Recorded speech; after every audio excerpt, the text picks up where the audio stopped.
First thoughts on the id4. So I've made it out of compliance and I'm on the motorway at the moment. So we've locked into the cruise control, which is road sensing and also has the hand of Maradona just nudging me back into the lanes, which is lovely. I think I'm driving in normal mode, whatever that is. I'll work that bit out in a minute. I haven't quite found schnell yet, but I will. I might save that till we're nearer home. After all, it's a long drive if you do manage to flatten the battery. On that note, it's saying 360 something miles of range. I haven't converted that yet to kilometers. When I do some quick math, it's going to be quite a lot. That's pretty exciting. There we go. It's also really quiet in here, like really freaking quiet. Big part of that, I guess, is we're in Auckland, so we've got smooth roads, which I'm not quite used to. I'm sure that will change when we get onto the proper roads made out of stone chips. But the id3 is pretty quiet. I've got no reason to suspect this will be any different. It's big. It feels pretty big. I'm not an SUV guy, but it feels like there's a whole lot of car wrapped around me.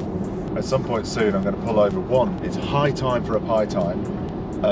And also, I'd really like to know what actual speed I'm doing.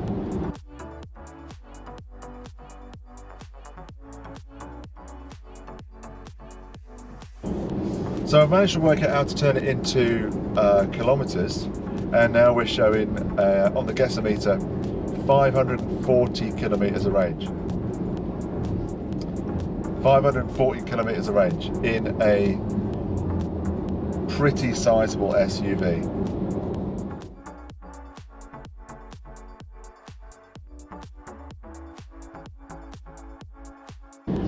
We've also found out that if you press the volume control, it gives you a shortcut to the audio settings, which is really handy. So that's pretty intuitive. We've also managed to get CarPlay working and found out that we've got armrests. That makes me very, very happy. Haven't found lumbar support yet. I don't know if we've got lumbar, but we've got heated seats. That'll take the edge off, certainly. We've got potentially 4 cup holders down here in front. The way things are laid out, you've got some adjustable bits and bobs to mess around with there, and the 2 in front of you are removable. One thing that has just thrown me for a cricket reference is it has USB-C ports in it, because it's a car from the future. Of course it has USB-C, and I only brought USB old ones. It's just something to think about. Get yourself down the warehouse and buy yourself some new cables when you get this. I'm obviously going to compare this to every other car that I've driven for Drive EV and for myself. Now, my own car is a Tesla Model 3, and much as I do love driving an electric spaceship, I bought it because of lots of reasons. And one of the reasons I bought that particular car is because that was the only true long-range option at the time. I went for the performance model because if you're going to buy something like that, you might as well get the one that you want. So I did, and I like it a lot, but it's still very much a car that people get into and go, oh, isn't such and such weird? Where's all the, and so on. And where's the dashboard, one thing, yeah, where's the instrument cluster? How do you start it? How does anything work? How do I get out? All that stuff's super fun, but it's not for everybody. Some people just want a really well-built car, and the one thing that comes across with this one is it's really proper. Door handles are in the sensible place. All the functions have buttons that you might use more than once. Everything feels nicely screwed together. Nothing is squeaking, nothing is rattling, nothing is coming loose. It seems like Volkswagen have thought of that before. I think they might have made a car or two beforehand, like, I don't know. They're not a company I've heard of before. They've only been around for 90 odd years. But one really fun thing with the audio settings. Okay, it's a German car, so of course you can turn up the bass to 9.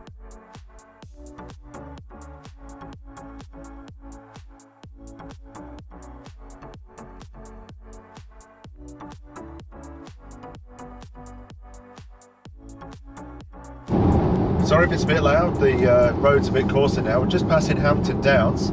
I'd stop and charge, but I've still got 464 kilometres of range. and it's not going down very quickly either, so I think that's pretty accurate. It's got a driver's side grab handle. I don't quite understand why it's got a driver's side grab handle. Surely when you're driving, there's something else you should be grabbing hold of if things are going a bit awry.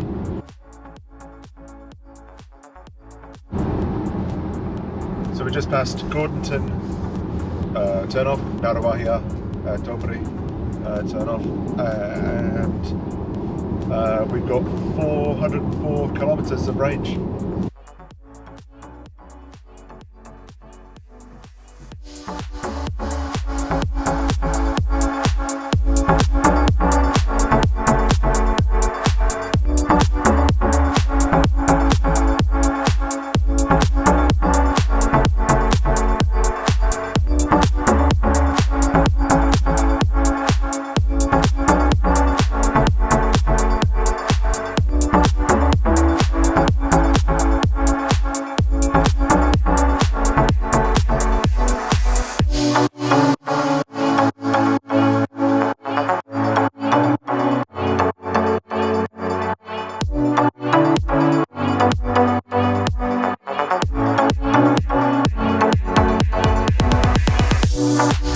Arrived home with 26%, or about 145 kilometres of range. Then we used the car to get below 20% so we can fast charge it. Right, id4 at the HPC.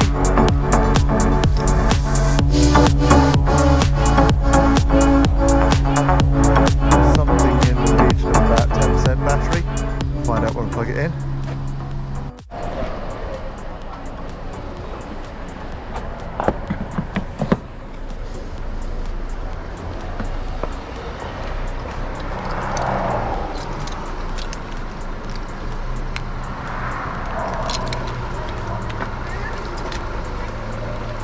%, I lied.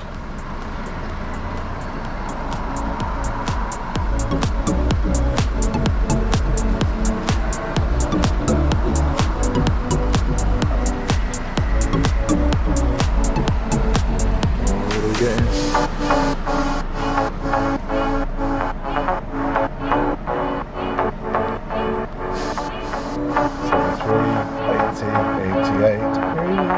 103, 110, 124. Bloody hell, that'll do.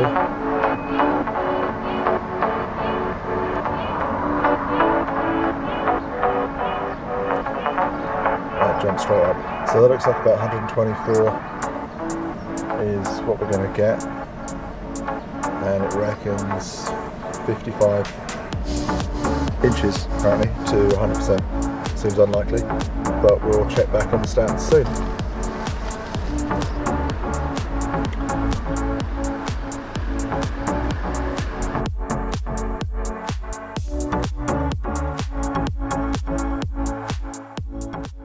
So from 12% we managed to get back up to 80% on the HPC in 35 minutes. And that's the story on the first Volkswagen ID4 in New Zealand.